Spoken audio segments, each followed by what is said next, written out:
कालू भैया, आप एक बात बताइए कि वसुंधरा राजे से जब आपकी अदावत हुई और आपने अपने रास्ते जुदा किए, मैंने सुना है कि आप पे मुकदमे भी बहुत लगे थे। आपको सबसे ज्यादा जो लोगों ने बताया, वसुंधरा राजे के बेटे जो अब सांसद है वर्तमान में, इस आदमी ने बहुत परेशान किया आपको। क्या ये बात सही है क्या? क्यों इतने नाराज क्यों हो राजनीति से, जब इतने वर्षों की राजनीति है और लगातार चुनाव लड़ते भी आ रहे हो, लड़वाते भी आ रहे हो?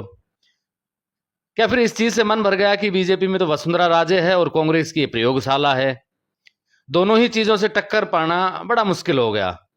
आपका मतलब कि वसुंधरा राजे और अशोक गहलोत दोनों मिले हुए हैं? इसलिए पूछ रहा हूं आपसे क्योंकि झालावाड़ बहुत कम लोग आ पाते, और वसुंधरा राजे के बेहद करीबी लोगों में से आप रहे हैं, तो आप अंदर तक की बात जानते हैं, चूल्हे तक की जो बातें होती हैं वो भी आपको पता है।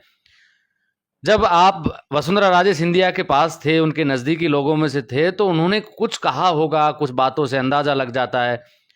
तो आपको लगता है कि अब की बार भी अगर अशोक गहलोत और वसुंधरा राजे का कॉम्बिनेशन रहा तो वो डर है आपको?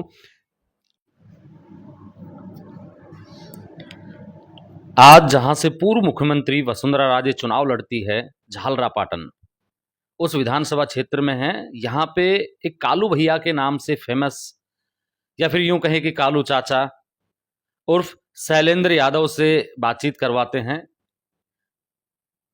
शैलेंद्र भैया, सबसे पहली बात तो ये कि ये जो आपकी विधानसभा क्षेत्र है झालरापाटन, लोग ये कहते हैं कि कांग्रेस पार्टी के लिए ये राजनीतिक प्रयोगशाला है। हर बार किसी बाहरी उम्मीदवार को टिकट देते हैं और यहाँ के जो पक्के कांग्रेसी जिनको कहते हैं, कांग्रेस के जो कार्यकर्ता हैं, बेचारे मायूस होकर रह जाते हैं। इस पे क्या कहेंगे आप?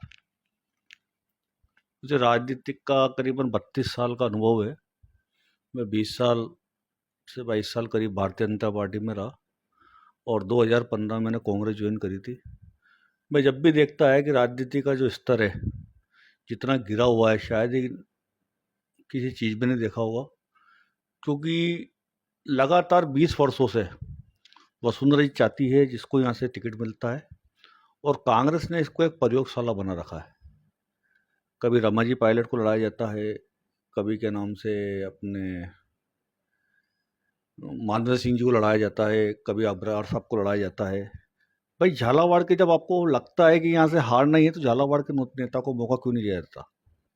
और झालावाड़ में ऐसा नहीं है, अच्छे कार्य करता है। मैं मेरे लिए नहीं कह रहा हूँ, किसी के लिए भी, लेकिन लोकल व्यक्ति को टिकट मिलना चाहिए। हर बार पैराशूट उतारे जाते हैं। अब ऐसा क्या रहता है, ये आज तक मेरे समझ के परे है। गहलोत साहब का, वसुंधरा जी का क्या है, लेकिन ये राजनीति के अंदर ये चीज़ ठीक नहीं है। आप राजनीति जब आपने शुरुआत की, राजनीति की शुरुआत आपकी रही उस दौरान से लेके और 2015 तक लगभग आप बीजेपी में रहे और वसुंधरा राजे के बेहद करीबी लोगों में से एक रहे। क्या कारण रहा वसुंधरा राजे सिंधिया से आपके दूर जाने का? लोगों से जब मैं पता कर रहा था आपके बारे में, और लोगों ने आपकी जब राजनीतिक कुंडली मेरे सामने रखी, तो कहा कि 2010 से 2015 तक आपकी भाभी जी यहां से नगर परिषद की चेयरमैन थी।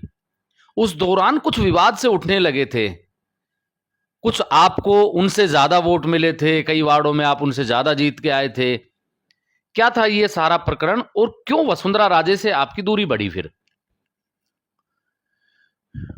उस समय पे क्या नाम से नगर परिषद बनी थी, और वो पहला वाक्य था राजस्थान में, जब एक वोटर को 2 वोट डालने थे, एक अध्यक्ष पद के लिए, एक पार्षद पद के लिए। उस समय पे झालावाड़ में 30 वार्ड हुआ करते थे, जिसमें भारतीय जनता पार्टी से 20 पार्षद जीते थे, और हम लगभग 30 ही वार्ड में जीते थे। और हमारी जीत भी ऐतिहासिक रही थी, 5,000 वोटों से हम यहाँ से जीते थे। उसके बाद इनके जो कान बनने वाले होते हैं, आप जानते हो, राजा महारानी हैं, कान के कच्चे होते। कुछ लोगों ने इनके कान भरे, इनको इस तरह से मिसगाइड करा कि साहब आने वाले समय में आपको परेशान कर सकता है, ये कर सकता है। तो उसके बाद इन्होंने मेरे ऊपर एक तरह से हथौड़ा चलाना चालू कर दिया।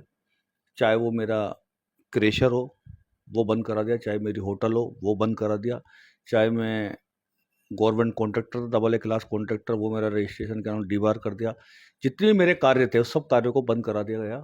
और आज भी वो सारे कार्य के नाम से कोर्ट के स्टे के बदौलत चल रहे हैं।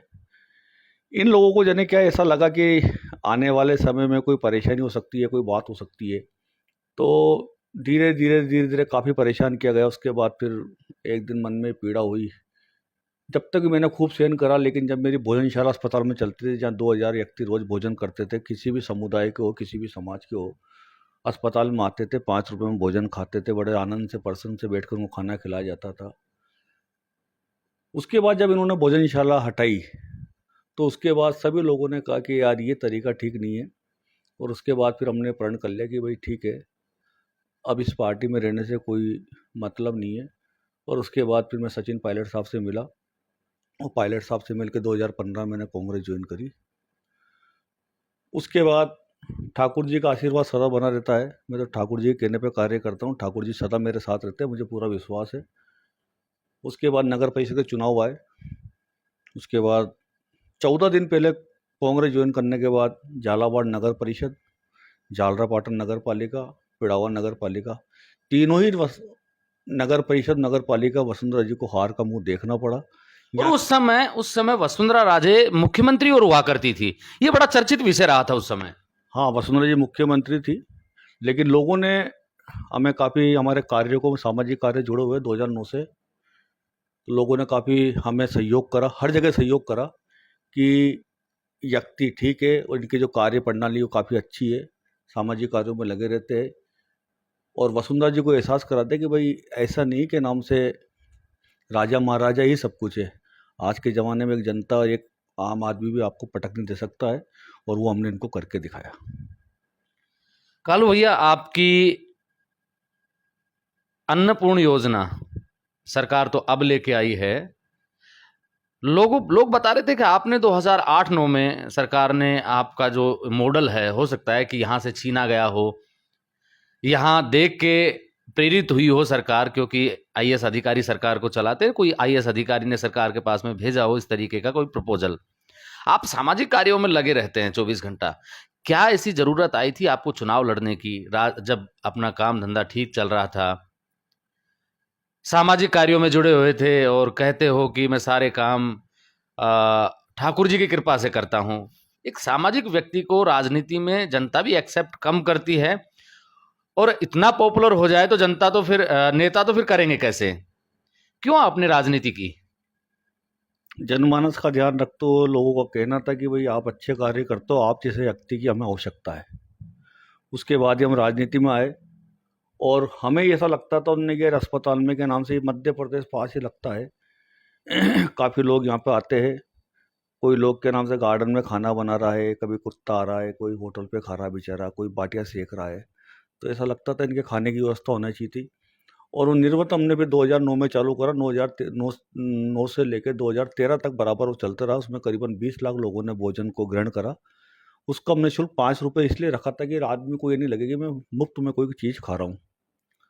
उसके बाद फिर ठाकुर जी का ऐसा आशीर्वाद रहा, धीरे धीरे हमने एक संस्था बनाई 2010 के अंदर, मानव सेवा समिति के नाम से। कुछ लोग सरकार की योजनाओं में ही नहीं आते, तो उनको लोगों को देखता था या मेरे पास आते थे हाँ, मैं पढ़ रहा था आपकी प्रोफाइल, तो लोग भी अभी बता रहे थे कि आप सरकार की तरह पेंशन भी देते हैं, प्राइवेट पेंशन, आप लोगों को आटा भी देते हैं, और गायों की सेवा तो करते ही हैं। ये जो पेंशन देने की स्कीम है और ये जो आटा देने की स्कीम है, ये आइडिया आया कहाँ से आपके पास में?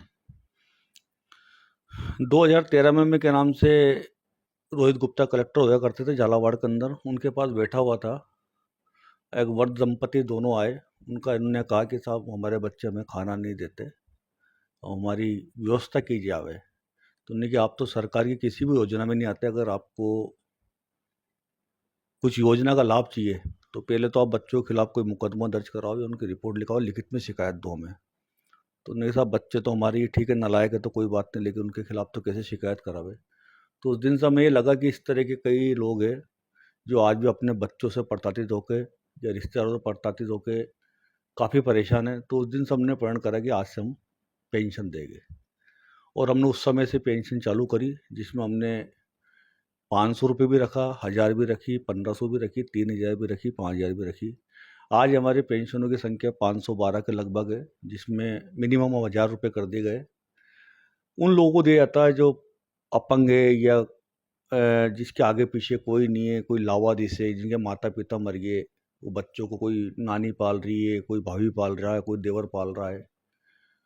कुछ लोग इस तरह के जो आज भी के नाम सरकारी किसी स्कीम में नहीं आते, ऐसे लोगों के नाम से पेंशन दी जाती है। कुछ बच्चे एजुकेशन कर रहे हैं, जैसे आरएस की तैयारी कर रहे हैं, जीएनएम कर रहे हैं, बीएड कर रहे हैं, उन लोगों को ₹3000 दिए जाते हैं। जो उससे बड़े स्केल पे कर रहे हैं उनको ₹5000 दिया जाता है। मन को बड़ी संतुष्टि मिलती है ऐसे कार्य करने से, और ये अनवरत 2014 से लेकर अभी तक चल रहा है। और ये जो भी कार्य है सभी ठाकुर जी की दया से, और ठाकुर जी इस कार्य को करवा रहे हैं। और तो सिर्फ ये है कि हमें एक माध्यम बना रखा, बाकी करने कुराने वाले सब ठाकुर जी है। उसके बाद फिर ऐसा लगा कि कई लोग आते थे, भाई इसका ₹1000 में क्या होगा, तो एक अन्नपूर्णा योजना चालू करी थी हमने, और जिसमें 10 किलो आटा, 1 किलो तेल, 1 किलो चावल, 1 किलो दाल, चाय की पत्ती, शक्कर, नमक, हल्दी, मिर्ची, धनिया, नहाने का साबुन, कपड़े धोने का साबुन, इस तरह की योजना हमने चालू करी। तो वो भी आज तक ठाकुर जी के आशीर्वाद से चल रही है, और जब तक ठाकुर जी जाएंगे जब तक चलती रहेगी। कालू भैया, आप एक बात बताइए कि वसुंधरा राजे से जब आपकी अदावत हुई और आपने अपने रास्ते जुदा किए, मैंने सुना है कि आप पे मुकदमे भी बहुत लगे थे। राजनीति के अंदर ये एक सबसे बड़ी कमी है, आजकल देशता की राजनीति हो गई है, इसलिए लोग राजनीति दूर हटना चाहते हैं। और अब वो पहले वाली राजनीति रही नहीं। राजनीति के अंदर कोई स्थायी दोस्त, स्थायी दुश्मन नहीं होता। अब मन में इकट्ठा होता है, यार राजनीति से दूर होने की कोशिश करते हैं, लेकिन वही जनमानस वापस आके पीछे पड़ता है कि नहीं नहीं नहीं नहीं, आपको राजनीति से दूर नहीं जा रहा, आपको चुनाव लड़ना है। फिर एक बार थोड़ा सा मन को मोड़ना पड़ता उन्होंने कि भाई ठीक है कह रहे तो। बाकी आज के परिप्रेक्ष्य में देखा जाए तो राजनीति अच्छे लोगों के लिए नहीं है। हमारे लिए तो समाज सेवा ही ठीक है, और वो उससे बढ़िया कोई चीज़ नहीं है। जिसमें मन को संतुष्टि मिले, उससे बढ़िया कोई काम नहीं है। आपको सबसे ज्यादा जो लोगों ने बताया, वसुंधरा राजे के बेटे जो अब सांसद है वर्तमान में, इस आदमी ने बहुत परेशान किया आपको। क्या ये बात सही है क्या? ठीक है साहब, पुरानी बातें हैं, सबको छोड़े, अब काफ़ी समय हो चुका है। अब वो मैंने कहा ना आपसे, राजनीति में कोई स्थायी दुश्मन नहीं होता। जो होना तो हो गया, ठीक है। हो सकता है आगे कोई अच्छे संबंध बन जावे, सारी बात है। लेकिन मेरा मानना है कि राजनीति में देशता इतनी रखनी चाहिए कि जब आमने सामने कभी आने का मौका मिले तो राम राम करने की गुंजाइश होनी चाहिए। इतनी देशता रखनी चाहिए कि वो मन में इतना ज़्यादा मन मुटाव आ जाएगा कि आमने सामने अगर कभी मिले तो एक दूसरे को देखना भी पसंद नहीं करे।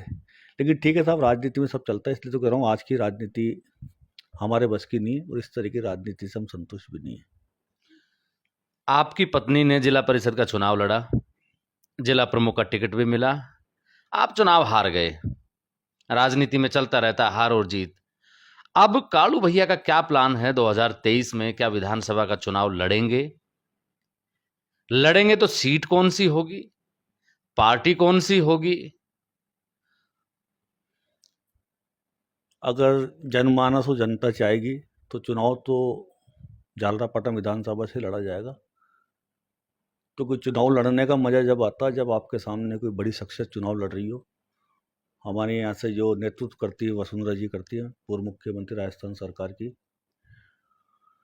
अगर पार्टी दायित्व देती चुनाव लड़ने का तो भी ठीक है, और नहीं देती है तो भी आगे देखेगी क्या समय आता है, क्या बता समय रहता है, तो जनता के ऊपर निर्भर करता है। लेकिन ये हमारी अब जीवन की आखिरी पारी होगी, चुनाव लड़ना ही नहीं लड़ना। इसके बाद अगर चुनाव नहीं लड़ते तो 2024 के बाद हम किसी भी तरह की राजनीति के अंदर स्टेप नहीं रखेंगे। क्यों इतने नाराज क्यों हो राजनीति से, जब इतने वर्षों की राजनीति है और लगातार चुनाव लड़ते भी आ रहे हो, लड़वाते भी आ रहे हो? क्या फिर इस चीज से मन भर गया कि बीजेपी में तो वसुंधरा राजे है और कांग्रेस की प्रयोगशाला है, दोनों ही चीजों से टक्कर पाना बड़ा मुश्किल हो गया? आज की राजनीति के नाम से मैंने देखा है, जो मजबूत व्यक्ति होता है संगठन में, जिसकी ताकत होती है और जिसको लोग चाहते हैं, उस शक्ति को दरकिनार किया जाता है। चाहे वो सचिन पायलट को ले लो, चाहे वसुंधरा जी को ले लो। जब उन लोगों को आज की तारीख में राजस्थान में दो ही फेस है, कांग्रेस पार्टी सचिन पायलट और बीजेपी से वसुंधरा सिंधिया। जब उन लोगों को काटना शुरू कर दिया ऊपर के लेवल पे, तो आप और हम क्या है? राजनीति के अंदर आजकल चापलूस या अपन से कमजोर लोगों को एक राजनीति के अंदर एंट्री कराई जाती है। अगर किसी मजबूत आदमी को आगे लाया जाता है तो उनको ये लगता है कि हमारा आने वाला भविष्य खराब हो जाएगा। इसलिए थोड़ा राजनीति से भी आजकल मन सा भर गया, क्योंकि जब वो इतने ऊपर के लेवल के नेताओं के साथ इस तरह की बातें होती है, तो मैं तो एक छोटा सा कार्य करता हूँ पार्टी का। लेकिन ये जरूर है कि मैं अपना आप में बहुत संतुष्ट और बहुत खुश हूँ कि झालावाड़ की जनता में बहुत प्रेम और बड़ा प्यार करती है। आज तक हमने जितने भी चुनाव लड़े, किसी भी चुनाव के अंदर हमने पराजय का मुंह नहीं देखा। चाहे जिला परिषद का चुनाव ले लो, अभी लेटेस्ट निकला जो 1947 देश आजाद होने के बाद आज तक कभी भी वहां से कांग्रेस का कोई भी व्यक्ति जिला परिषद सदस्य नहीं बना। और उसी जगह पे आज हम जिला परिषद है 4800 वोट से वहां से जीत के आए। और भारतीय जनता पार्टी का गढ़ कहलाता था, लेकिन लोग व्यक्तिगत रूप से वोट देते हैं, पार्टी से संबंध नहीं है। शैलेंद्र यादव, कालू चाचा को लोग वोट देते हैं, उनके परिवार को वोट देते हैं। ये इनका क्या प्रेम है, क्या इनका क्या नाम से मैं क्या कहूँ, मतलब मैं वास्तव में झालावाड़ की जनता का धन्यवाद करता हूँ, उनको धन्य मानता हूँ कि जब जब हमें आवश्यकता पड़ी किसी भी चीज़ की, किसी भी कार्य की, चाहे सामाजिक कार्य हो, चाहे राजनीतिक का क्षेत्र हो, चाहे धार्मिक क्षेत्र हो, चाहे किसी भी तरह का क्षेत्र हो, झालावाड़ जिले की जनता ने भरपूर सहयोग करा है। और मैं झालावाड़ की जनता को धन्यवाद देना चाहता हूँ कि आने वाले समय में भी कभी अगर ऐसी आवश्यकता पड़े तो आप मेरा समर्थन जरूर करेंगे, ये मुझे पूरा पूर्ण विश्वास है। कालू चाचा, वसुंधरा राजे से इतनी अदावत के बाद भी आप कह रहे हैं कि भारतीय जनता पार्टी में वसुंधरा राजे आज भी सबसे ज्यादा ताकतवर है, सबसे ज्यादा भीड़ इकट्ठी कर सकती है। इतना बड़ा दिल कहां से लेके आते हो? सत्यता को कभी ठुकराना नहीं चाहिए। वास्तव में वसुंधरा राजे सिंधिया से बड़ा कोई राजस्थान का अंदर भारतीय जनता पार्टी के अंदर कोई नहीं है। लेकिन कहते हैं नहीं, जब समय आता है तो के नहीं आता है। सचिन पायलट के नेतृत्व में चुनाव हुआ 2018 के अंदर, सचिन पायलट के नेतृत्व में पार्टी जीती। उसके बाद सचिन पायलट के साथ क्या हुआ ये आप भी देख रहे हो, हम भी देख रहे हैं। जो व्यक्ति मुख्यमंत्री बनना चाहिए था वो व्यक्ति आज विधायक बन के रह गया। और आने वाले चुनाव में भी मुझे ऐसा लगता है कि जिस तरह से पायलट साहब को काटा जा रहा है और इस राजनीति के हिसाब से ठीक नहीं है, और जिस तरह से वसुंधरा राजे को इग्नोर किया जा रहा है। पर राजस्थान के अंदर भारतीय जनता पार्टी में अगर कोई लीडर है तो वास्तव में वसुंधरा सिंधिया। ठीक है, हमारे मतभेद हो सकते हैं लेकिन मनभेद नहीं है। इसलिए राजनीति का स्तर जो गिर गया आज की तारीख में, वो समझ के परे। सचिन पायलट से आपकी मुलाकात और सचिन पायलट के बेहद नजदीकी लोगों में से आपको गिना जाता है झालावाड़ की अगर बात करें तो। क्या लगता है कि सचिन पायलट आपको टिकट दिलवा पाएंगे? लगता तो पूरा विश्वास है। 2018 में भी उन्होंने टिकट दिलाने का पूरा प्रयास करा था। लास्ट समय तक टिकट फॉर्म भरने की पोजीशन तक आ गई थी।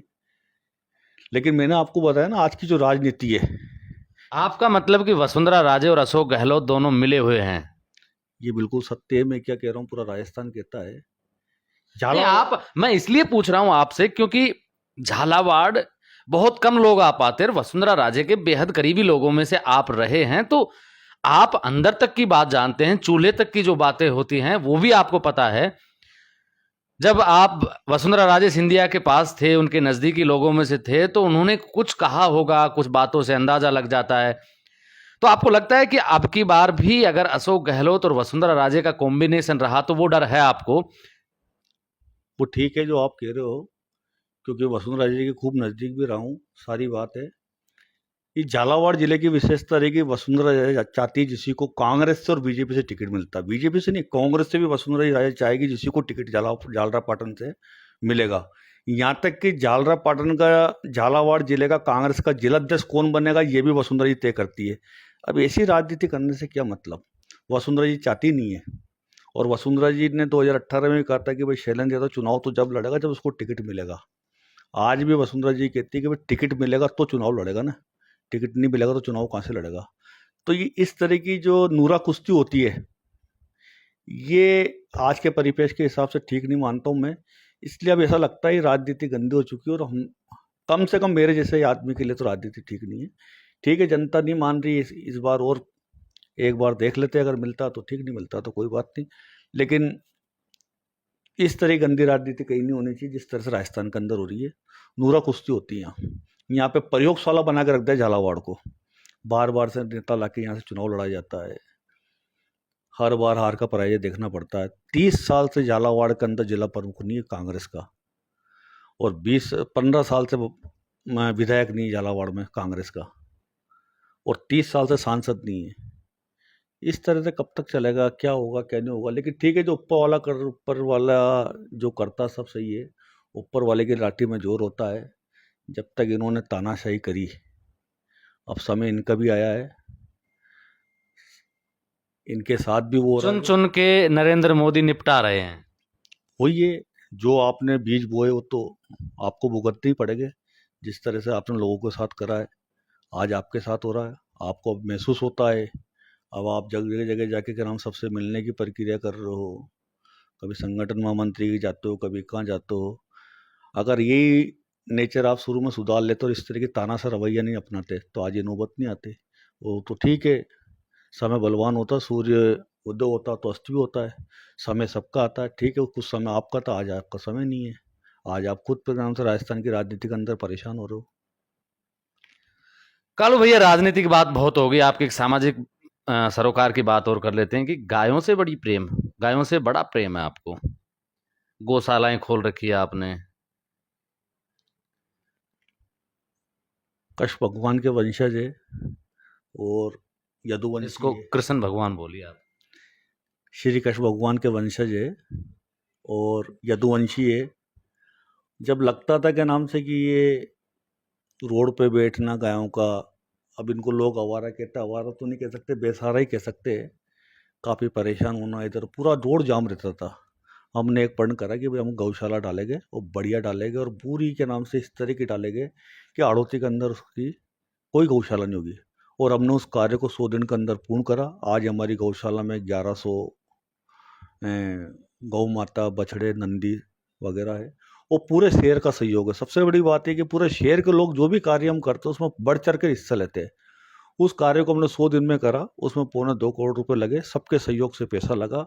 आज की तारीख में अगर देखा जाओ तो हाड़ौती के अंदर उससे बढ़िया गौशाला कोई नहीं है। और आने वाले समय में जो हमारी सोच है, जैसे श्री कृष्ण गौशाला है, राधा रमन ट्रस्ट है, गायत्री शक्तिपीठ से जुड़ा हुआ हूँ, मनशापुर बालाजी जुड़ा हूँ। इस सब के अंदर एक एक हॉल बनाया जा रहा है, जो आने वाले समय के अंदर बच्चों को निःशुल्क कोचिंग कराया जाएगा। 10 से 12 तक के बच्चों को, जिन लोगों को पढ़ना चाहते हैं और उनकी आर्थिक स्थिति ठीक नहीं है, अब एजुकेशन पे भी ध्यान दिया जाएगा। और गौ माता के आशीर्वाद से ये सारे कार्य हो रहे हैं। और ठाकुर जी तो करवा ही रहे, हम तो एक माध्यम है। लेकिन गौ सेवा करके बड़े आत्मा को शांति मिलती है, और ऐसा लगता है कि वास्तव में अगर कोई साक्षात कोई है इस दुनिया में, तो या तो गौ माता है, या गंगा जी है, सूर्य देव है। बाकी तो सब काल्पनिक तो नहीं कह सकते, कभी देखा नहीं सुना नहीं। बाकी ये 3 चीज तो सामने दिखती है, जिसमें 36 कोटि देवी देवता है। तो अगर उनकी पूजा नहीं करेंगे तो फिर किसकी करेंगे। ये थे हमारे साथ में श्री कृष्ण भगवान की तरह कई नामों वाले शैलेंद्र यादव, कालू भैया, कालू चाचा। इनसे बातचीत करवाई, और वसुंधरा राजे सिंधिया के सामने टिकट मांगते हैं। एक चुनाव में उनको पटकनी भी दे चुके हैं। आप मेरे साथ देख रहे हैं ब्लैक एंड व्हाइट सच। मैं महेंद्र यादव। जय हिंद, जय भारत।